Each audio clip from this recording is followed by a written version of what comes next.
योजनाएं तो सरकार बनाती है, क्या गरीबों तक वो योजनाएं पहुंच पाती हैं? ये स्टेटमेंट है राजीव गांधी जी का। 100 रुपए अगर भेजते हैं नीचे, तो नीचे जाते जाते वो केवल 15% बचता है, वह 85% बिचौलिया और दलाल खा लेते हैं। नेता जो है घर घर जाके हाथ जोड़ के वोट मांगते हैं, उस पद पे पहुंच जाते हैं, उसके बाद आप लोगों को भूल जाते हैं। लोगों को ठग के चले जाते हैं, लोगों को झूठ बोल करके चले जाते हैं। अरविंद पटेरिया जी, जो कि मध्य प्रदेश के राजनगर विधानसभा क्षेत्र से भारतीय जनता पार्टी के विधायक हैं। पॉलिटिक्स में आना तो सबसे बड़ा सैक्रिफाइस क्या करना होता है? अपन ये सोच करके पॉलिटिक्स में ना, कि पॉलिटिक्स कोई धंधा है।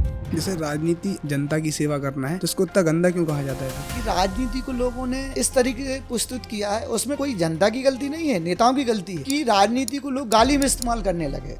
23 वाला चुनाव, उसके लिए लाडली बहना को बड़ा श्रेय दिया जाता है कि लाडली बहना की वजह से सरकार आई। हम तो कहते हैं ना, आप जब सरकारों में रहे तो आप क्यों नहीं ये योजना लाए? विपक्ष अपना जो दायित्व है वो सही से नहीं निभा पा रहा है। हम नहीं चाहते कि ये सुधरे, ये सुधर जाएंगे तो हम लोग कहाँ जाएंगे, ये ऐसे ही बिगड़े रहे। बीजेपी की सरकार जब आई थी तो सबसे पहला यही था कि महंगाई हम कम करेंगे, तो क्या लगता है आपको महंगाई उसके बाद कम हुई है? भाई आप देखो ना, अभी मैं सुन रहा था रास्ते में, पाकिस्तान में पेट्रोल डीजल 200 रुपए बढ़ गया। हम अपनी तुलना पाकिस्तान से क्यों करते हैं?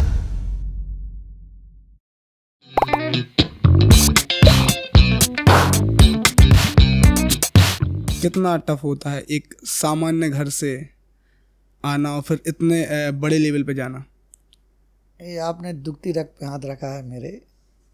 मैं सही बात है जो मैं बार बार अभी बोल रहा हूँ कि मैंने तो कभी कल्पना ही नहीं की थी कि भाई मैं विधायक बनूंगा। लेकिन मैं आज अपनी पार्टी को, भारतीय जनता पार्टी को जब मैं जुड़ा तो मुझे ये समझ में आया कि यार नहीं, और राजनीतिक दल देखते थे और जो दल हैं मैं देखता था कि परिवार ही परिवार चला आ रहा है, एक फिर दूसरा फिर तीसरा, किसी को और मौका नहीं मिलता। और दल आप देख लें उठा करके, मैं किसी के उस पर नहीं जाऊंगा कि वो फिर उनके परिवार के, फिर उनके बेटे, फिर उनके और नीचे, मतलब अल्टरनेट वही चलते रहते हैं, ऊपर से लेके नीचे तक देख लें आप। लेकिन भारतीय जनता पार्टी एक ऐसी पार्टी है कि काम को देखती है, मेहनत को देखती है, वो बड़े छोटे को नहीं देखती है, पूंजीपति गरीब को नहीं देखती है, वह राजमहल और झोपड़ी नहीं देखती है, वह केवल काम देखती है, मेहनत देखती है। उसका परिणाम है क्या कि सामान्य परिवार का लड़का, मैंने बताया ना आपको कि मैंने सोचा, फिर मुझे लगा कि यार भारतीय जनता पार्टी में संभव है, तब जा कर के मैंने तय किया और चुनाव के लिए मैं यहाँ आया। 18 में मैंने बताया ना, तो चैलेंजिंग तो इसलिए है कि सोचो ना आप कि किसी के घर में कोई बैकग्राउंड ना रहा हो राजनीतिक, कोई आज तक कोई पंच ना रहा हो, और सीधे विधानसभा की टिकट। लेकिन मैं आज बता दूं, मेरे जो मित्र हैं वो सुन रहेंगे तो कहेंगे, मैं हमेशा यही कहता था कि मैं लड़ूंगा तो कोई छोटा चुनाव नहीं लड़ूंगा कभी, मैं लड़ूंगा तो विधानसभा का चुनाव लड़ूंगा। और ईश्वर ने मेरी ऐसी मदद की, मैं ये भी कभी सोचता हूँ कि क्यों मदद की ये मुझे नहीं पता, लेकिन ये मानता हूँ कि मेरे काम में ईमानदारी थी, मेरी मेहनत में ईमानदारी थी, इसलिए मैंने सोचा और मुझे 18 में टिकट मिल गई। अच्छा, जैसे और 15 दिन मिला केवल मेरे को प्रचार के लिए। अच्छा, कोई 15 दिन केवल, लास्ट में टिकट हुआ। कल लास्ट डेट थी मेरे फॉर्म की, मतलब अंतिम। और मुझे टिकट मिला और फार्म भरने के बाद फिर 15 दिन में हम लोगों ने ये सब किया और यहाँ तक पहुँचे थे। तो मैंने कहा ना कि भाई हम लोग कभी सोचते नहीं थे। चैलेंजिंग इसलिए है कि सामान्य परिवार के लड़के को कोई देखो वो स्वीकार नहीं करेंगे, और पैसे से भी उतने मजबूत नहीं होते हैं। कहाँ ना पैसे ना, लेकिन मैंने बताया ना कि हमारे दल भारतीय जनता पार्टी एक ऐसी पार्टी है जिसमें पैसा नहीं देखा जाता है। उन्हें पता था कि नौजवान लड़का है, मेहनत करेगा और आगे भविष्य का भी सोच करके कि हम अगर इसको खड़ा करेंगे तो उनके जो हमारी भारतीय जनता पार्टी ने सोचा, हमारे वरिष्ठों ने जो हमें आशीर्वाद दिया, हमारे जो नेतागण थे, हमारे जो शुभचिंतक थे, उनने मेरी चिंता की और मैं यहाँ तक पहुँचा। नहीं तो मैं कभी, ये संभव ही नहीं था। और यहाँ जो लोग थे वो बड़े लोग थे, वो कोई मेरे को यहाँ स्वीकार कैसे करेंगे? आप समझो ना, जैसे राजनीति में नहीं करेंगे तो चैलेंजिंग तो आप समझ सकते हैं कि सामान्य परिवार के लड़कों को बहुत हर क्षेत्र में रहती है, केवल राजनीतिक क्षेत्र में नहीं, जहाँ पर भी। क्योंकि आर्थिक रूप से वो कमज़ोर रहते हैं और भी चीज़ें रहती हैं। एक गांव से आकर के यहाँ स्थापित होना बड़ी चीज़ है, इसलिए। अच्छा, जैसे अगर मान लो मैं चाहूँ पॉलिटिक्स में आना, तो सबसे बड़ा सैक्रिफाइस क्या करना होता है? देखिए, पॉलिटिक्स में आने के पहले तो सबसे पहले तो अपन ये सोच करके पॉलिटिक्स में ना आए कि पॉलिटिक्स कोई धंधा है। क्या है, मैं बोलता हूँ, जब भी गांव में जाता हूँ, नौजवान साथियों के बीच में रहता हूँ और क्षेत्र में भी जाता हूँ, तो मैं कहता हूँ हमेशा कि राजनीति को लोगों ने इस तरीके से प्रस्तुत किया है, उसमें कोई जनता की गलती नहीं है, नेताओं की गलती है कि राजनीति को लोग गाली में इस्तेमाल करने लगे। जैसे अगर किसी को गलत काम करने से रोकना हो ना, तो लोग कहते हैं कि मुझसे राजनीति नहीं करो। तो आप सोचो ना कि लोगों ने इस तरीके से राजनीति को सोच लिया कि नौजवान जो आता है वो ये सोचता है कि ये अच्छे लोग आना नहीं चाहते, वो ये सोचते हैं कि राजनीति गंदी चीज़ है। और घर के लोग भी, जो अच्छे घर परिवार के लोग होते हैं, जो गार्जियंस होते हैं, उनके पेरेंट्स होते हैं, वो ये नहीं चाहते कि हमारे लड़के राजनीति में जाएं। हम लोगों ने वो दिन भी देखे, लेकिन उसके लिए भरोसा जीता जाता है। मैं अपना बताऊं कि अगर कोई राजनीतिक लोगों के साथ में अगर कोई जाते हैं, कोई रैली में जाते हैं, कोई कार्यक्रम में जाते हैं, तो पेरेंट्स रोकते हैं कि नहीं जाना है, नहीं करना। उन्हें पता है कि इसमें भविष्य मतलब फ्यूचर सिक्योर नहीं है, ये केवल बर्बाद होंगे, ये गलत काम करेंगे। ये होता भी था राजनीति में, लेकिन हमने राजनीति को बदला, हमने प्रयास किया। मैं जाता हूँ, कहता हूँ, और लोग ये सोच करके राजनीति में भेजते भी थे, तो ये सोच करके कि कुछ पैसा कमाएगा, ये धन अर्जित करेगा, ये गुंडागिरी से प्रभाव बनाएगा, ये सोच करके लोग राजनीति में अपने बच्चों को भेजते थे। लेकिन मैं बता दूं, मैं सबसे यही कहता हूं कि भाई राजनीति क्षेत्र में आओ, अच्छे लोगों की राजनीति को ज़रूरत है। जब अच्छे लोग राजनीति में आएंगे तब लोगों की मदद हो पाएगी, तब क्षेत्र का विकास होगा, क्षेत्र की उन्नति होगी, और हम देश के लिए सोचने वाले लोग आएंगे। तब देश, जो हमारा सपना है कि देश को परम वैभव पर ले जाने के लिए, तब ये सब चीज़ें संभव हैं। तो मैं कहता हूँ कि भाई राजनीति में आओ, लेकिन राजनीति में आकर के राजनीति को धंधा नहीं समझो। ये बिजनेस नहीं है, ये लोगों के काम करने का, ये सेवा करने का मौका है, लोगों की मदद करने का माध्यम है। तो आज जो नौजवान हमसे जुड़े हैं या जो हमारे साथ रहते हैं, तो मुझे कहने में खुशी है और गर्व है कि हमारे लोग, जो होता था ना पहले, नेता मतलब थाने की दलाली, नेता मतलब तहसील की दलाली, नेता मतलब अधिकारियों से वसूली, नेता मतलब ट्रांसफ़र पोस्टिंग में पैसा। मैं गारंटी के साथ कहता हूँ, मैं तो ठीक है, पहले तो कहते हैं ना कि अपने से सुधारो, मैं अपनी तो गारंटी ठीक है, तो जनता जानती है मेरी, कोई इसलिए नहीं कि मैं बैठा हूँ।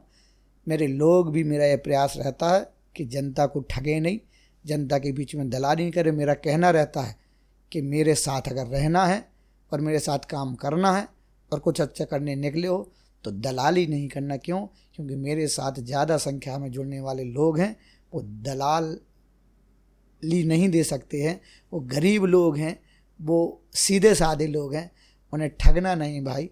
तो आज मुझे बताने में खुशी है कि मेरे साथ जो जुड़े हुए लोग हैं, वो मेरी बात मान करके और राजनीति को सेवा का माध्यम मान करके काम कर रहे हैं। जैसे राजनीति अगर एक सेवा का माध्यम है, जनता की सेवा करना है, तो इसको इतना गंदा क्यों कहा जाता है? फिर मैंने बताया ना, गंदा हमने नहीं, मतलब राजनेताओं ने उसको किया है, कोई जनता ने नहीं कहा। जैसे आप, जनता देख रही है कि नेता के द्वारा गुंडागिरी हो रही है, जनता देख रही है नेता ठग रहा है, जनता देख रही है कि नेता ज़मीनें छुड़ा रहा है, जनता देख रही है कि अत्याचार कर रहे हैं, और भी चीज़ें हैं जो भी, अब मैं सब चीज़ें इस आपके चैनल वो माध्यम से नहीं कह सकता हूँ, लेकिन बहुत मतलब ऐसी चीज़ें रहती थी जिसमें नेताओं का इन्वॉल्वमेंट रहता था और जिससे जनता डरी और सहमी रहती थी। तो वो यही कहते थे और ईश्वर से भी प्रार्थना करते थे कि भगवान राजनीति से हमें दूर रखे। यही कारण है कि लोग जनता को, मतलब राजनीति को गंदा और गलत मानते थे। आज आप देख रहे होंगे, मैं ये नहीं कहता कि हमारी राजनीति और हमारी पार्टी और हमारे लोगों के द्वारा, जो हमारे क्षेत्र की बात कर रहा हूँ, और आज देश में जिस प्रकार से नौजवानों को मौका मिल रहा है, महिलाओं को मौका मिलने का मोदी जी बात कर रहे हैं, तो कारण ये है कि केवल कुछ परिवारों तक, कुछ सीमित लोगों तक राजनीति नहीं रहे। राजनीति व्यापक करने की आवश्यकता है, सभी लोग राजनीति में आए, तब राजनीति में स्वच्छता आएगी, तब राजनीति में शुचिता आएगी, अच्छे लोग आएंगे तब राजनीति अच्छी होगी। और अगर बुरे लोग राज करते रहेंगे, बुरे लोग ही केवल राजनीति में आएंगे, तो जनता तो ऐसे ही बुरी राजनीति को। ऐसा भी क्यों कहा जाता है कि जब वोट मांगना हो तब नेता जो है घर घर जाके हाथ जोड़ के वोट मांगते हैं, बट अगर आप जब पद पा लेते हैं, उस पद पे पहुंच जाते हैं, उसके बाद आप लोगों को भूल जाते हैं? आपने बहुत अच्छी चीज़ पूछी है। मैं बोलता भी हूँ अपने भाषणों में कि जब हम राजनीतिक क्षेत्र में जाया करते थे और हम देखते थे, मैं भाषणों में अपने गांव में बोलता हूँ कि जब हम युवा मोर्चा में काम करते थे और प्रचार में जाते थे तो जनता केवल बेचारी इस क्षेत्र की ये कहती थी, क्या है कि जो बूढ़े बुजुर्ग रहते उन्हें तो बेचारों को कुछ डर नहीं रहता है, नेता पहुँचे और वो गुस्सा रहते ही हैं, क्योंकि नेता 5 साल मिलता नहीं था, मतलब दिखता नहीं था, वो तो केवल चुनाव के 1-2 महीने पहले निकलते थे। और मैंने बहुत दिन भी देखे कि आज मेरे से लोग, अब तो नहीं कहते, मेरे को समझ गए कि ये मानने वाला नहीं है, कि काहे को परेशान हो रहा है, अभी तो बहुत समय है चुनाव के लिए, 5 साल पड़े हैं, 4 साल पड़े हैं, 3 साल पड़े हैं। मैंने देखा है कि जब नेता वोट मांगने जाया करते थे तो बूढ़े बुजुर्ग माताएं बहनें क्या कहती थी कि काय आ गए, चुनाव आ गए हो गए। तो हमें शर्मिंदगी महसूस होती है। मैं उस दिन सोचता था कि वास्तव में लोग बेईमानी करते हैं, और मैं झूठ नहीं बोल रहा हूँ, मैं सही में उस दिन ये मुझे नहीं पता था कि मैं चुनावी राजनीति में आऊँगा, लेकिन मुझे लगता है कितना गंदा करते हैं, जनता से बोल करके चले जाते हैं, लोगों को ठग के चले जाते हैं, लोगों को झूठ बोल करके चले जाते हैं और फिर लौट करके नहीं आते हैं। ईश्वर अगर कभी मौका देगा तो हम ऐसा कभी नहीं होने देंगे। तो हम जब राजनीति में आए तो लोग जीतने के बाद नहीं जाते थे, आप पता कर लेना, मैं हारने के बाद 5 साल नहीं रुका और जनता के बीच में रहा, और आज जीतने के बाद भी आप देखते होंगे सोशल मीडिया के माध्यम से या जैसे भी, तो मैं प्रयास करता हूँ, मैं हमेशा कहता हूँ कि जनता ने चूँकि मुझे 5 साल दिए हैं, 5 साल में जितने महीने, जितने घंटे, जितने मिनट, जितने सेकंड मेरे हिस्से में जनता ने जो दिए हैं, तो उनको एक एक सेकंड की कीमत मान करके मैं उसको बर्बाद नहीं होने दूंगा। जनता की सेवा में एक एक सेकंड की कीमत समझ करके काम करूंगा, तो उसी में मैं लगा रहता हूँ, दिन रात मेहनत करता हूँ। तो जैसे अभी आपने बोला कि पहले जो नेता थे वो 5 साल गायब हो जाते, तो क्या अभी ऐसा नहीं होता? आप तो देखें ना, और मुझे अब मैं देख रहा हूँ कि अब नेता वो चालू भी कर दिया है। नहीं तो यहाँ कोई, चाहे किसी के यहाँ दुख का समय हो, चाहे सुख का समय हो, चाहे जैसा भी समय हो, नेता नहीं मिलते थे। तो मतलब अब हमने प्रचलन चालू किया है, और मैं कहता था भाषणों में कि अब आराम करने वालों को राजनीति नहीं मिलेगी इस क्षेत्र में। अगर किसी को सोचना भी है कि हमें राजनीति करना है तो इस क्षेत्र में मेहनत करनी पड़ेगी। वो कैसे? वो मुझे दम थी मेरे में, और मेरे में ताकत थी, मेरे नौजवान साथियों के, बड़े बुजुर्ग माता बहनों के आशीर्वाद के कारण मुझे ये था कि मैं इनको सबको जगा करके मानूंगा, और ये इन लोगों को बता के रखूंगा कि अगर आपको कोई नेता चुनना है तो मेहनत करने वाला चुनो, विकास करने वाला चुनो, काम करने वाला चुनो, केवल चेहरा देख करके मतदान नहीं करो। आज मेरे क्षेत्र की जनता जागी है, तो लोग घूमने लगे हैं, जाने लगे हैं, बैठने लगे हैं, पूछते हैं कि कहीं कोई ख़त्म तो नहीं हुआ, शादी का कार्ड तो नहीं आया, यही तो मैं लेने आया था, यही तो देने आया था क्षेत्र को। मुझे बहुत खुशी होती है, आनंद आता है, और मैं कहता हूँ ना कि करें, अच्छी बात है भाई, ऐसे में क्या होगा, जनता का लाभ होगा। आज हम जा रहे हैं, कल दूसरा जाएगा, फिर तीसरा भी जाएगा, चौथा भी जाएगा। लोग ये समझ जाएंगे कि जनता अब जाग गई है, जनता विकास को वोट कर रही है, मेहनत को वोट कर रही है, सुख दुख में जो शामिल हो उसको पसंद कर रही है, तो वैसा नेता करना चालू कर देंगे। अब गायब नहीं होंगे, ये गारंटी है। अभी केंद्र की बात अगर हम करते हैं, बीजेपी केंद्र में भी है और ऑलमोस्ट सारे स्टेट्स में, कई जगह नहीं है बट मोस्टली है। लेकिन अभी जो इसके पहले का चुनाव था, उसके पहले एक बीजेपी की अलग लहर चल रही थी। अभी पिछले चुनाव में बीजेपी की थोड़ी सी लहर कम हुई है, क्या लगती है आपको, क्या वजह रही मेन? नहीं, ये चुनाव है, कभी कम कभी ज़्यादा होता है, लेकिन हमें कहने में गर्व है कि हमारे जिस प्रकार से देश के यशस्वी प्रधानमंत्री नरेंद्र मोदी जी काम कर रहे हैं, लोग समझ चुके हैं। हो जाता है, सीधी सादी जनता है, चूँकि उत्तर प्रदेश में भ्रम फैलाया, झूठ फैलाया, संविधान खतरे में है, संविधान खतरे में है, सीधी सादी जनता रहती है, वह अफवाह में पड़ गई और उन्होंने अब पछता रहे हैं। आप देखना आने वाले समय में जब 27 में अभी चुनाव होने उत्तर प्रदेश में, तो परिणाम देखना भारतीय जनता पार्टी के पक्ष में आएगा। और अभी आप देखो ना, मध्य प्रदेश में कहाँ अंतर आया, 28 थी 29 हुई, बट उसके क्लीन लिए स्वीप हुआ है। पर उसके लिए कहा जाता है कि जो ये 23 वाला चुनाव, इसके लिए लाडली बहना को बड़ा श्रेय दिया जाता है कि लाडली बहना की वजह से सरकार आई है। हम तो कहते हैं ना, आप जब सरकारों में रहे तो आप क्यों नहीं ये योजना लाए? आज मोदी जी जो दिलों पे राज कर रहे हैं उसका कारण पता ही नहीं। ये जो ऊपर बैठे हुए लोग थे कांग्रेस में, इन्हें कभी गरीबी देखी ही नहीं। चांदी की चम्मच लेकर के ये पैदा हुए हैं साहब जी, तो इनने नहीं देखी गरीबी। हमारे देश के यशस्वी प्रधानमंत्री नरेंद्र मोदी जी ने गरीबी देखी है।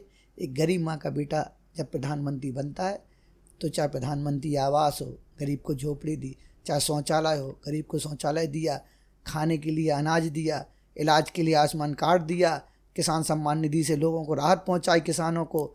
ऐसी बहुत चीज़ जो दिल पर बिल्कुल हैं, नल जल योजना के माध्यम से हर घर जल हर घर नल की योजना लाए। बहुत सी ऐसी योजनाएं हैं कि जो बिल्कुल दिल को छूती हैं, और लोगों में जब उन्नति और उनके घरों में तरक्की आती है ना, तो अपने मन से उनके मन में आता है ये करने वाला कौन है, तो केवल मन से एक बात निकलती है, नरेंद्र मोदी है। तो वो इसीलिए आज पागलपन की तरह नरेंद्र मोदी के साथ खड़े हैं। तभी तो सोचो ना आप, आज देश में सबसे अधिक समय रहने वाले प्रधानमंत्री जी नरेंद्र मोदी जी है। मध्य प्रदेश में अभी तक की सबसे ज़्यादा समय तक रहने वाली हमारी सरकार है, डॉक्टर मोहन यादव जी मुख्यमंत्री है। कोई दिन रात मेहनत कर रहे हैं क्षेत्र के लिए, क्षेत्र के विकास के लिए, प्रदेश के विकास के लिए।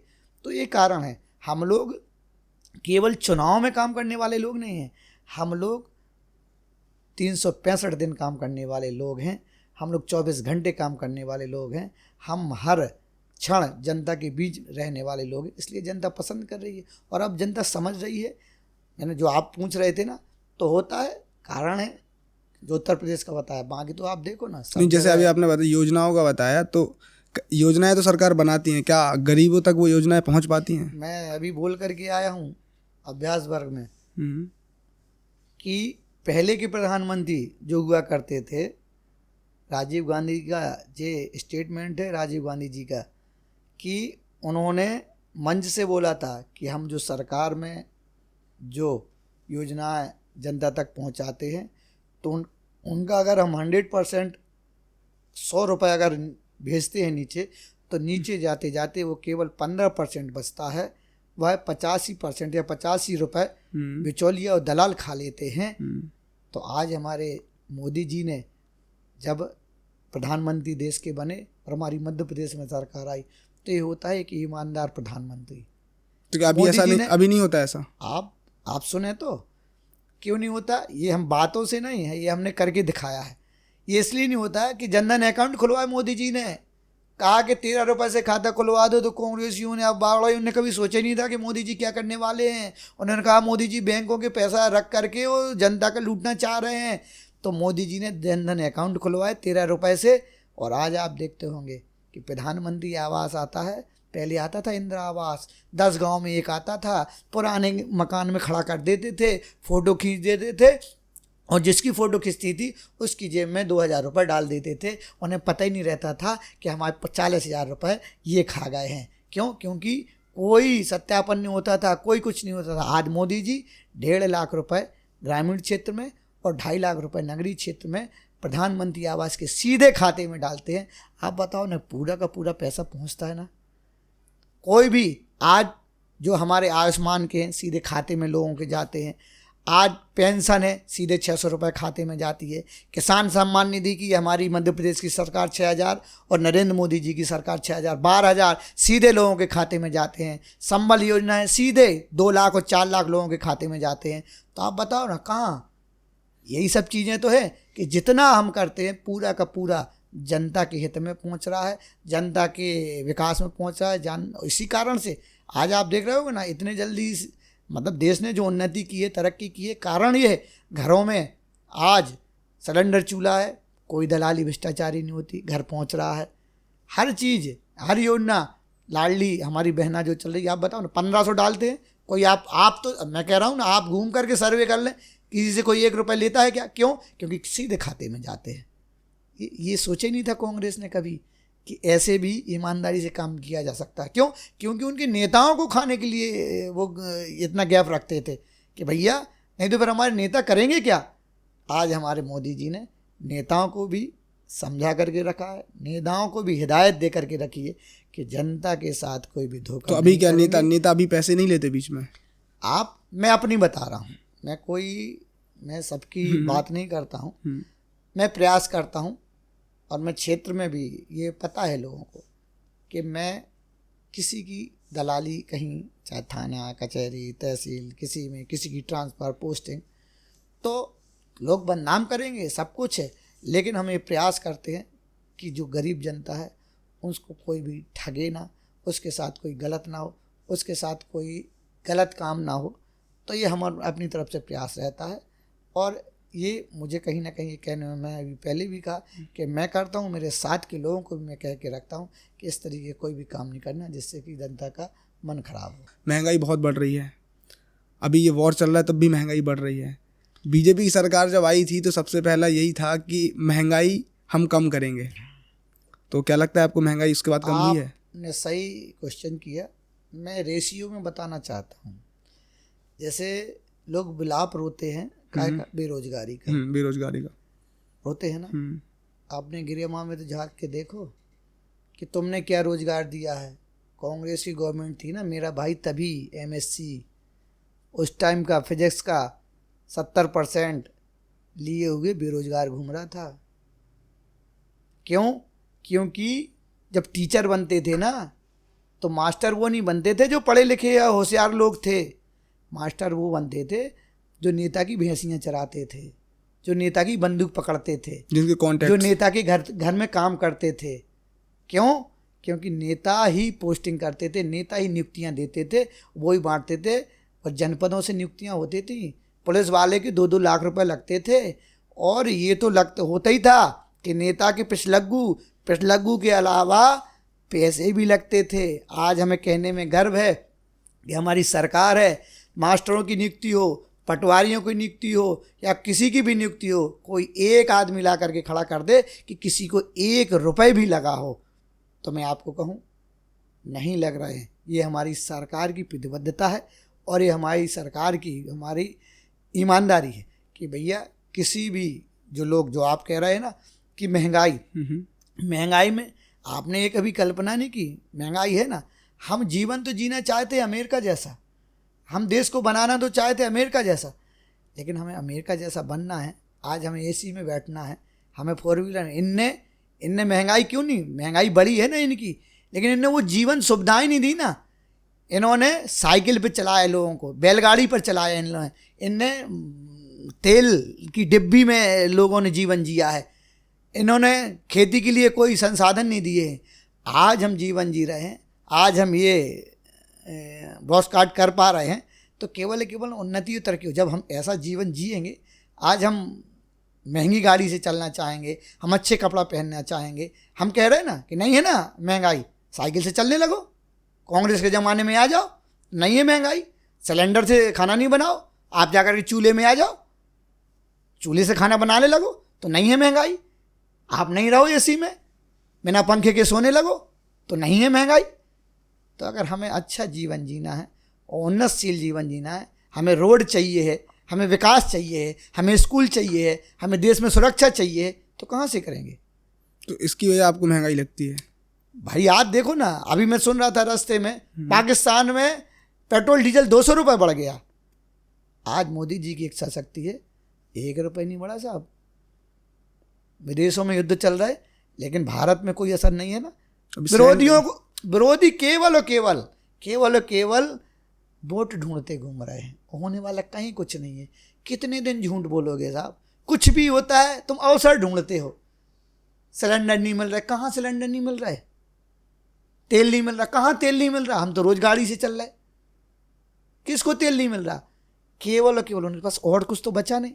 केवल मोदी जी की साख खत्म करते हैं, मोदी जी को बदनाम कैसे करते हैं, लेकिन उन्हें पता ही नहीं कि जनता जाग गई है, जनता समझ गई है। तुम परेशान बस होते रहोगे और कुछ होने वाला नहीं है। जैसे भी आपने पाकिस्तान का बताया कि पाकिस्तान में 200 रुपये प्रति लीटर है, हम अपनी तुलना पाकिस्तान से क्यों करते हैं? मैं कह रहा हूँ ना, तुलना थोड़ी की है, मैं ये कह रहा हूँ कहाँ तुलना की है। तुलना तब होती जब वो बढ़ा रहे होते हो, हम कुछ कम बढ़ा रहे होते। हमने तो बिल्कुल नहीं बढ़ाया ना।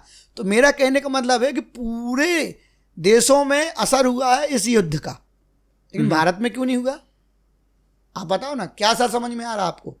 कोई लाइट में समझ में आ रहा, कोई गैस में आ रहा, कोई तेल में आ रहा। हाँ, और फिर अब जनता इतनी भी जाग गई है, ये फिर कह रहा हूँ मैं, ये परेशान हो रहे हैं। जनता इतनी भी जाग गई है कि अगर देश पे कोई मुसीबत आएगी तो जनता मोदी जी के साथ खड़ी दिखाई देगी। ये वो कुछ चुनिंदा लोग हैं कि जो ऑपरेशन सिंदूर भी करते हैं तो उसमें भी सबूत मांगते हैं। इन्हें देश नहीं दिख रहा, इन्हें केवल सत्ता दिख रही, कुर्सी दिख रही, और केवल उसके मुंह के भेड़िए की तरह बैठे हैं कि हमें मिल जाए और हम देश को नोच लें और खा लें। लेकिन जनता इनको कभी मौका देने वाली नहीं है। दे दिया ना, कर लिया ना आपने। आज इस भारत माँ का सपूत प्रधानमंत्री है, हमारे मध्य प्रदेश में भारत माता का लाल मुख्यमंत्री है, और हम लोग भारत माता को अपनी माँ समझ करके राजनीति करते हैं और माँ पर आँच नहीं आने देंगे।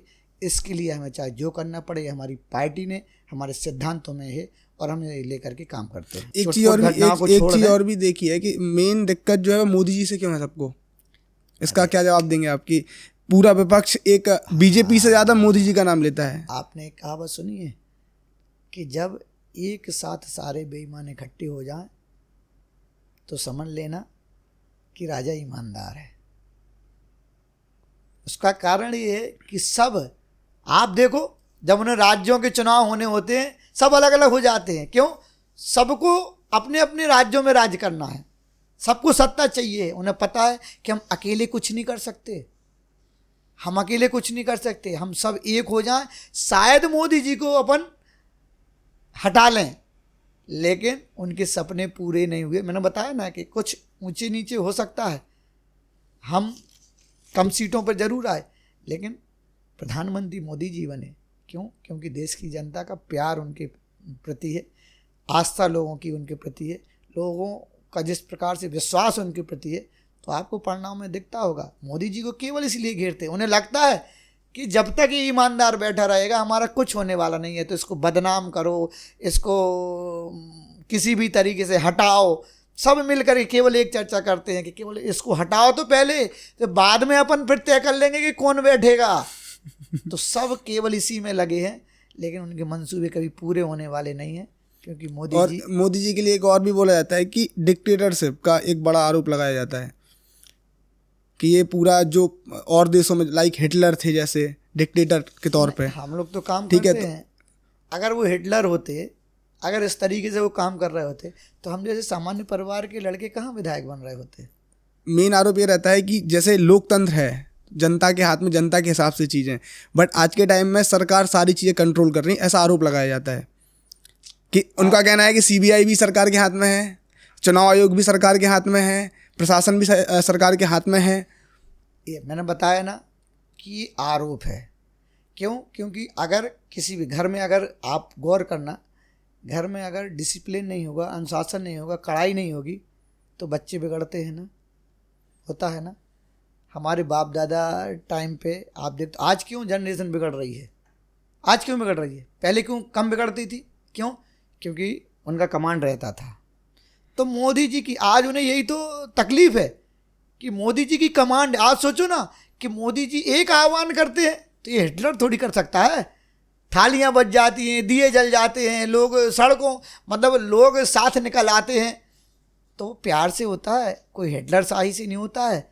इनको यही तो तकलीफ है कि जनता इतना कैसे कहना मान रही है मोदी जी का, इतना कैसे मोदी जी के कहने पे चल रही है।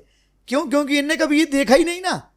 हिटलर ये लोग थे कि गुंडागिर्दी से वोट लिया करते थे, लूट खसोट करके वोट लिया करते थे। बदनाम क्या? इन्हें चुनाव हार जाए, जीत जाए तो ईवीएम सही है, हार जाए तो ईवीएम है। अब क्या है, उन्होंने कहा ईवीएम भी खत्म हो गया मुद्दा, अब नहीं है ईवीएम। समझ गई जनता कि अब ये पुराना हो गया, सो वोट चोरी। अरे यार, एक पूरा सा चिट्ठा लेके आए थे। हाँ, वोट चोरी का क्या है? वोट चोरी जो खत्म हो गया, या जो एक व्यक्ति एक ही जगह वोटर रहेगा ना, इसमें क्या गलत कर रहे थे मोदी जी? उनको यही तो गलत लग रहा था कि बांग्लादेशी हमारे वोटर हैं, हमारे और देशों से आए हुए लोग वोटर हैं जो हमें केवल वोट करते हैं। तो मोदी जी अगर बांग्लादेशियों को यहाँ देश से हटा रहे हैं तो गलत कर रहे हैं क्या?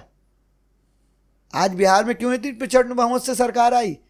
लोग समझ गए, और जो चोर लोग थे जो हमारे यहाँ रह करके जो जो मतलब हमारे यहाँ आ करके विदेशी रह करके हमारे देश का खा रहे थे, हमारे देश के नौजवानों का रोजगार खा रहे थे, हमारे देश की धरती का उपभोग कर रहे थे, तो उनको मोदी जी ने हटाया है। तो क्या गलत किया? उनको केवल पेट में दर्द है कि हमारा जो मूल वोट बैंक है वो खिसक गया है। क्यों? क्योंकि वही उनके मूल वोट बैंक था। आज आप देखो ना, मध्य प्रदेश में कहाँ कोई ऐसे, आप भी तो किसी मोहल्ले में रह रहे होंगे, कौन ऐसे वोट कोई कटे हैं कि जो हमारे देश का रहने वाला हो या हमारे क्षेत्र का रहने वाला हो उसका नाम, हाँ किसी का 2 जगह नाम होगा तो एक जगह कटेगा। तो ये कहाँ गलत है? ये तो सही है ना। तो ये सब चीज़ें कांग्रेस ने बताया ना, मेहनत काम से नहीं, बदनाम करके मोदी जी की छवि खराब करना चाह रहे हैं, मोदी जी की छवि खराब करके राज करना चाह रहे हैं। तो इनके मंसूबे कभी पूरे नहीं। तो ऐसा क्या आपको लगता है कि बीजेपी से मोदी जी है या मोदी जी से बीजेपी है आज के टाइम में? क्योंकि हर जगह उन्हीं का नाम लिया जाता है। वो इसलिए लिया जाता है क्योंकि भारतीय जनता पार्टी हमारी पार्टी है और मोदी जी जो आज हैं वो पार्टी की वजह से हैं, लेकिन मोदी जी हमारी मुखिया हैं। क्योंकि मैं जब भी ज़्यादातर लोगों के भाषण सुनता हूँ कभी भी, तो उनका सबसे पहले ये होता है कि यशस्वी प्रधानमंत्री मोदी जी, भारतीय जनता पार्टी, ऐसे, तो उनका नाम पहले लिया जाता है। ऐसा नहीं है, क्योंकि लोगों की उनके प्रति आस्था है, प्रेम है, और मोदी जी ने अपना जो स्थान बनाया है लोगों के दिलों में, तो ये भाव लोगों के रहते हैं तो कहते हैं। लेकिन हम चूंकि भारतीय जनता पार्टी के कार्यकर्ता हैं और हमारी पार्टी में ये भाव है कि आज देश के प्रधानमंत्री नरेंद्र मोदी जी हैं, लेकिन वो एक कार्यकर्ता भाव लेकर के काम कर रहे हैं। तो आज उनने भारतीय जनता पार्टी को शिखर पर लेकर के गए हैं, तो वो जो काम कर रहे हैं, तो भले ही लोग कह रहे हैं या कार्यकर्ता कह रहे हैं या जनता कह रही है, लेकिन उनका ये कहना रहता है, उनका ये मानना रहता है कि मैं भारतीय जनता पार्टी का सच्चा सिपाही हूँ, कार्यकर्ता हूँ। तो फिर इससे बड़ी बात क्या होती है कि जब वो स्वयं कह रहे हैं कि पार्टी, वो हमारा मानना है कि पार्टी हमारी माँ है और उनका ये कहना है, तो फिर मोदी जी पार्टी या ये सब चीज़ें बात करना निरर्थक होंगी। मोदी जी का स्थान अलग है और हमारी पार्टी का स्थान अलग है। पार्टी पहले है, पार्टी पहले, ये मोदी जी कहते हैं। हम नहीं कह रहे कि मोदी जी और उनमें कोई कंपैरिजन है, पार्टी से मोदी जी है। और हमारा ये मानना है कि आज मोदी जी ने वो स्थान दिलाया है, हमारे पार्टी को जो सम्मान दिलाया है, तो कहीं ना कहीं उनका स्थान हमारी पार्टी में है, सम्मान है। और आज के टाइम में एक बहुत बड़ा आरोप ये भी लगाया जाता है कि विपक्ष को बीजेपी ने एक हिसाब से ख़त्म कर दिया है। लाइक ऐसे कि या तो आप हमारे साइड आ जाओ, या फिर वो बोलते हैं कि हम आपको केस में फंसवा देंगे या जेल, वही सब। नहीं, ये कांग्रेस की प्रवृत्ति थी। आज बता दो कौन जेल में फंसा करके अपने में शामिल कर रहे हैं? ये कांग्रेसी लोग किया करते थे कि फर्जी केस लगवा देना, अपने साइड ले आना, फिर उनकी मदद कर देना, FIR करा देना, फिर कागज़ में फाड़ देना, थानेदार को घर बुला लेना, लोगों को, अधिकारियों को घर बुला लेना, गलत काम करा देना। ये भारतीय जनता पार्टी नहीं करती है। हाँ, कांग्रेसियों को इसलिए लग रहा है कि वो अपने कर्मों से ख़त्म हुई है। हमने थोड़ी, हाँ हमने अपनी मेहनत की, हमने अपने काम किए, मोदी जी के काम से, डॉक्टर मोहन यादव जी के काम से, माननीय सांसद जी के काम से, हमारे काम से, हमारे नीचे के नगर पंचायत के काम से, जनपद के काम से, जिला पंचायत के काम से, सरपंचों के काम से लोग पार्टी छोड़ करके आ रहे हैं। इसमें हमारी गलती नहीं है। नहीं, लेकिन ऐसे बोला जाता है ना कि लोग डर के आते हैं कि अगर हम इनके तरफ नहीं आए तो ये हमें कहीं ऐसा नहीं है। लोग कब तक ठहरे यार, ये भी तो है। 22 साल हो गए, कहाँ तक धैर्य रखेंगे? उन्हें पता है ना कि हमारी पार्टी का कुछ होने वाला नहीं है, हमारे नेता ऊपर से नीचे तक सब ऐसा ही हैं, तो बेचारे छोड़ करके आ रहे हैं। डूबती नाव पर कौन सवारी करता है?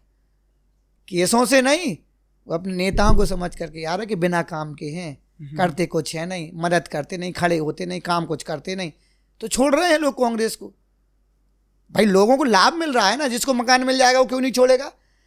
केस से नहीं छोड़ रहा है आदमी, जिसको मकान मिल रहा है वो छोड़ रहा है, जिसको सिलेंडर मिल रहा है वो छोड़ रहा है, जिसका इलाज हो रहा है 5 लाख का वो छोड़ रहा है, जिसकी पत्नी के खाते में या जिस बहन के खाते में 1500 जा रहे हैं वो छोड़ रहा है, जिसके में 1200 जा रहे हैं वो, जिसके बच्चे को ड्रेस मिल रही है, साइकिल मिल रही है, किताबें मिल रही है, खाने को मिल रहे हैं, तो वो छोड़ेंगे नहीं। उन्हें पता नहीं कि कांग्रेस ने आज तक नहीं कुछ दिया।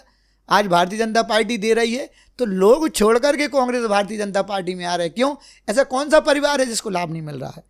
लाभ मिल रहा है। हाँ, देर सवेर वो समझ रहे हैं कि हमारा जो जीवन बदलने का काम किया है वो भारतीय जनता पार्टी की सरकारों ने किया है, चाहे वो देश की सरकार हो, चाहे वो मध्य प्रदेश की सरकार हो। अभी मैंने आपसे विपक्ष का बोला, अभी राघव चड्ढा जी का केस बहुत चल रहा है कि उनकी खुद की पार्टी ने उनसे बोलने का अधिकार छीन लिया। देखा आपने वो? देखा है। क्या सोचते हैं आप उसके बारे में? देखिए, कई नौजवान साथी ऐसे होते हैं जो राजनीतिक दल, चाहे कांग्रेस हो, आप हो, सपा हो, बसपा हो या और भी हैं, आज उनके नेता हैं, उनको समझ में आता है कि भारतीय जनता पार्टी, जो आप कह रहे हो ना, उनको किसी ने केस लगवाया, उनको किसने धमकाया, वो क्यों प्रभावित हो रहे भारतीय जनता पार्टी से। अच्छा, उनको ये लग रहा है, उनको क्योंकि मोदी जी अच्छा काम कर रहे हैं, देश के लिए काम कर रहे हैं, तो जो नेता होते हैं, तो कई ऐसे नेता होते हैं, हमारे अटल जी हुआ करते थे, और भी हमारे वरिष्ठ नेता हैं, मोदी जी और भी नेता हैं, तो वो अच्छे काम को अप्रिशिएट करना चाहिए। तो वो कुछ उनको लगा कि ऐसा ना हो कि ये छोड़ करके चले जाए, इससे पहले ही हम अलग कर दें। ये सिंधिया जी आए ना, क्यों? सिंधिया जी ईमानदार थे, सिंधिया जी स्वाभिमानी थे, सिंधिया जी के मन में ये भाव रहता था कि हम जो कहेंगे वो करेंगे। उनने चूंकि पूरे जो सरकार बनी थी वो सिंधिया जी के नाम पे बनी थी, उन्हें आगे करके लोगों ने सरकार बनाई थी। वो सिंधिया जी से वादा करवाया कि हम कर्जा माफ़ करेंगे, ये करेंगे, वो करेंगे, और जब सिंधिया जी की बात नहीं सुनी गई तो वो छोड़ के आ गए ना। उन पर किसने केस लगाया था? उन पर किसने केस लगाया था? केस नहीं लगाया था, वो विचारों से, वो काम से प्रभावित होकर के भारतीय जनता पार्टी के साथ है। वो समझ चुके थे कि अगर स्वाभिमान वाला जीवन जीना है, इज्जत वाला जीवन जीना है और बात का धनी होना है, तो केवल भारतीय जनता पार्टी में हो सकते हैं। झूठ फरेबी लोगों के साथ में रह करके नहीं, छोड़ करके आए, ऐसे ही उनको अलग किया है आप पार्टी ने। आपको क्या लगता है कि वो बीजेपी से बहुत मुझे ये नहीं पता, मुझे ये नहीं पता, लेकिन उनको ये था, कई लोग ऐसे होते हैं ना कि अच्छे काम को हम बुरा नहीं बोलेंगे, तो वो नहीं बोलते होंगे मोदी जी को, और वो बुलवाना चाह रहे होंगे। उनकी पार्टी का मेन वही है, जब उनके खिलाफ जो वीडियो आई उसमें भी उन्होंने यही कहा कि ये डर रहे हैं मोदी जी के खिलाफ। तो होता है ना, कब तक झूठ बुलवाओगे? एक सीमा है ना भाई। हाँ, वो है, वो पहले देश को मान रहे होंगे, वो पार्टी से बड़ा देश को समझते होंगे, जैसे हमारी पार्टी में कि पार्टी बाद में देश पहले है। तो वो समझे ना कि देश के लिए मोदी जी काम कर रहे हैं, तो हम क्यों बुराई बोले? मतलब वो तो मोदी जी पसंद करते हैं फिर। वो तो जो कांग्रेसी हो, आप हो या और भी दल हैं, तो वो देश को लेकर के नहीं, वो तो विदेशों में जाकर के देश की बुराई करते हैं। राहुल गांधी जब जाएंगे देश में तो वो भूल जाते हैं, वो 24 घंटे दिमाग में उनकी कुर्सी रहती है प्रधानमंत्री, वो सोचते हैं, वो ये भूल जाते हैं कि हम देश के प्रधानमंत्री की बुराई कर रहे हैं तो भारत की बुराई कर रहे हैं, और वो लग जाते हैं। तो जनता देख रही है ना साहब, क्या आपका बौद्धिक स्तर क्या है, आप सोचते क्या हैं, आप में समझ ही नहीं है। आप वो कराना, गलत काम कराना चाहेंगे, उन्हें नहीं किया तो उनको अलग कर दिया, और ये चल रहा है। तो छोड़ करके लोग आ रहे हैं, कोई दबाव प्रेशर और केसों की वजह से नहीं। और आप कह रहे हैं CBI या कुछ भी है, तो सरकार है ना, इसके प्रधानमंत्री जी है ना। हाँ, गलत करोगे तो CBI कार्रवाई करेगी, गलत करोगे तो और भी जो एजेंसी हैं वो काम करेगी। वो तो निर्वाचन आयोग को गलत बोल रहे हैं साहब, बताओ ना। अब इसमें कहाँ हिटलर है? क्यों? SIR किया ना मोदी जी ने, तो बोले कि निर्वाचन आयोग उनसे मिल कर के काम कर रहे हैं। तो भैया, इसके पहले भी काम करती थी सरकारें, इसके पहले भी निर्वाचन आयोग थे, हमने कभी आरोप नहीं लगाया। तुमने तो EVM पे भी लगा दिया, तुमने CBI पे, तुम तो कोर्ट पे भी आरोप लगाते हो। बोला जाता है कोर्ट पे कि कोर्ट भी इनके हाथ में। कोर्ट भी अब क्या बचा? तभी तो डिक्टेटरशिप बोला जाता है कि सब कुछ इनके हाथ में है। तो भाई, मैंने बताया ना कि आपके अनुसार हो गया तो कुछ हाथ में नहीं है, या कोई हिटलर नहीं है। और नहीं हुआ तो EVM खराब है, CBI मिल गई है, कोर्ट मिल गए हैं, सब निर्वाचन आयोग मिल गया है। ये सब रोना धोना, केवल रो करके राजनीति करना चाह रहे हैं, और लोगों को समझ रहे हैं, ये अब जान नहीं रहे कि 21वीं सदी का भारत है।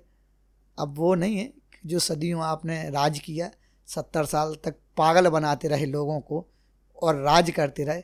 आज जनता जान गई है, नौजवान साथी हमारे देश को पहले लेकर के काम कर रहे हैं, महिलाएं, किसान, युवा सब देश को लेकर के काम कर रहे हैं। उन्हें पता है कि देश के लिए अगर कोई काम कर रहा है तो मोदी जी कर रहे हैं, उनके साथ चल रहे हैं लोग। तो क्या लगता है जो विपक्ष है, विपक्ष अपना जो दायित्व है वो सही से नहीं निभा पा रहा है, या उनका क्या काम होता है जो उनको करना चाहिए? हम तो कहते हैं भगवान ऐसे ही वो बने रहे जीवन भर, जैसे हमारे देश के प्रधानमंत्री नरेंद्र मोदी जी बने रहे और मुख्यमंत्री हमारे मोहन यादव जी बने रहे। हम नहीं चाहते कि ये सुधरें, ये सुधर जाएंगे तो हम लोग कहाँ जाएंगे? ये ऐसे ही बिगड़े रहें, ये बिगड़े रहेंगे तब तो हम अच्छे काम कर पाएंगे। तो विपक्ष कमजोर बना रहा है, हमें उसमें कौन सी तकलीफ है भाई? यही तो है। वो नहीं कह रहे ना कि वो संभाल नहीं पा रहे, जनता समझ रही ना कि तुम संभाल नहीं पा रहे। कांग्रेस ही, जनता तो बात की चीज है, जनता तो पहले ही समझ चुकी। तब तो 11 साल से प्रधानमंत्री हैं नरेंद्र मोदी जी, और हमारी यहाँ 22 साल से सरकार मध्य प्रदेश में है। अब कार्यकर्ता समझ रहे हैं कि कुछ नहीं होने वाला, नेता समझ रहे हैं। धोखे से 13 महीने की सरकार बनाई थी ना, झूठ बोल करके किसानों को कर्जा माफ करेंगे, समझ गए थे। कांग्रेस ही तो छोड़ के आ गए कि अरे यहाँ नहीं होना है, वो तो जानी है सरकार। और आपने देखा ना कि जनता सब समझ गई थी कि अरे ये तो फर्जियों के हाथ में सरकार चली गई। उपचुनाव हुए, 29 में से 22 सीटें आई ना, तब कहाँ ईवीएम? तब तो सरकार कांग्रेस की थी ना। तो ये सब चीजें हैं। तो विपक्ष का क्या काम होना चाहिए वैसे? विपक्ष का काम होना चाहिए वो जाने, हमारा जो काम है हम जान रहे हैं, हमें नहीं बताना उनको क्या करना चाहिए। हम तो अपना बता रहे हैं ना कि हम क्षेत्र का विकास कर रहे हैं, काम कर रहे हैं। विपक्ष को वही करना चाहिए जो आज कर रहे हैं। चलिए, एक लास्ट सवाल है कि अगर एक मैसेज देना हो जनता को, देश की जनता को, तो वो क्या मैसेज देना चाहेंगे आप? मैं देश को संबोधित करने के लिए इतना बड़ा नेता नहीं, मैं तो अपने क्षेत्र को कहना चाहूँगा कि मैं आपके क्षेत्र में सेवा करने के लिए आया हूँ। एक बेटा, एक भाई, एक मित्र की तरह आपके बीच में काम करता हूँ और प्रयास करता हूँ कि ज़्यादा से ज़्यादा आपके लिए क्या कर पाऊँ। अगर मेरे से कहीं भी कुछ भी अगर लगता है कि आप भी मुझे कुछ सुझाव दे सकते हैं, मुझे कुछ बता सकते हैं, तो मैं सहर्ष आपके उस सुझाव को स्वीकार करते हुए अपने आप में जो भी हो सकता है, मेरे भी कोई कमी हो, उसको सुधार करके अच्छा से अच्छा करने का प्रयास करूँगा। आप ऐसे ही मेरा सहयोग करते रहें। मैं भरोसा दिलाता हूँ कि आपके भरोसे को कभी नहीं टूटने दूँगा। पूरे प्राणपण लगाकर, जिस प्रकार से इतनी विषम परिस्थितियों में इतना सब होने के बाद, ये सब आपको पता है कि मुझे घेरा गया, मुझे बदनाम किया गया, लोगों को भ्रम फैलाया गया, अलग अलग तरीके से। मैं उन विषयों पे नहीं जाना चाहता हूँ कि क्या किया गया, लेकिन भगवान मतंगेश्वर हमारे साथ थे, हमारी क्षेत्र की जनता मेरे साथ थी। इतना सब होने के बाद भी क्षेत्र की जनता डरी नहीं, डटी रही, अड़ी रही। और आज परिणाम है कि आपके बीच में एक सामान्य परिवार का लड़का, लोगों ने ठान लिया था कि केवल राजनीति अब महलों में नहीं होगी, केवल बड़े बाप के बेटा के घर में नहीं होगी, राजनीति झोपड़ी में भी जाएगी, एक किसान के बेटे के घर के यहाँ के पास जाएगी, जिससे कि हमारे बीच में काम करे। और वो समझ चुके थे कि ये लड़का, ये बेटा, ये भाई, ये मित्र हमारे बीच का है, हमारे जैसा है, हमारे लिए काम करेगा। तो मैं यही सोच करके काम करता हूँ और अपने आप में प्रसन्न रहता हूँ, मगन रहता हूँ, मन रहता हूँ और क्षेत्र में घूम घूम करके क्षेत्र की सेवा करता रहता हूँ। ऐसे ही मुझ पर आशीर्वाद बना रहे, यही मैं आपके चैनल के माध्यम से कहना चाहता हूँ। जय राम जी की।